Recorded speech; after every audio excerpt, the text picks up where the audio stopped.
Now let's get right over to Brianne Lynch, Senior Business Development Associate at EquityZen.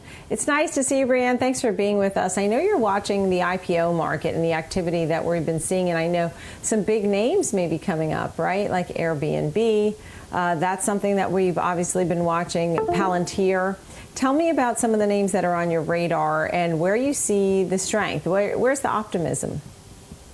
Yeah, absolutely. So it's interesting and exciting to see that now is the moment that companies are starting to test the public markets. You see Unity, Palantir, Sumo Logic, Asana, and many others saying that they're planning to go public in what's a very small window, actually. So we saw so many companies planning coming into 2020. Obviously, COVID happened and that changed a lot of companies' plans. But now, as the market has recovered a bit, they're seeing a narrow window before the election and the likely volatility there to go public. And we've seen really great responses from public market investors. So it seems like a good time for these companies.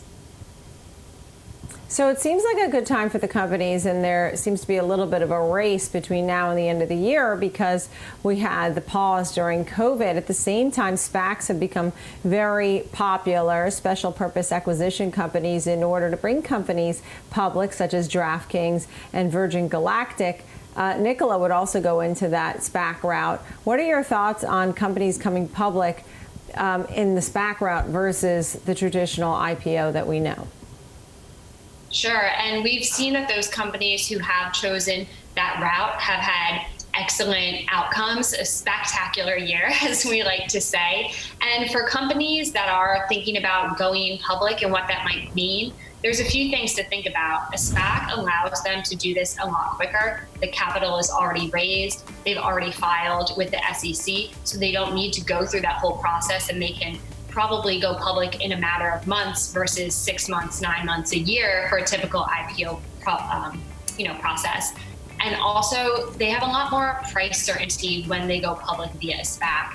They know the price at which they're being acquired by the SPAC, and they don't have to worry about market volatility as much and losing out if there's a huge IPO pop, which we've been seeing a lot this year so far.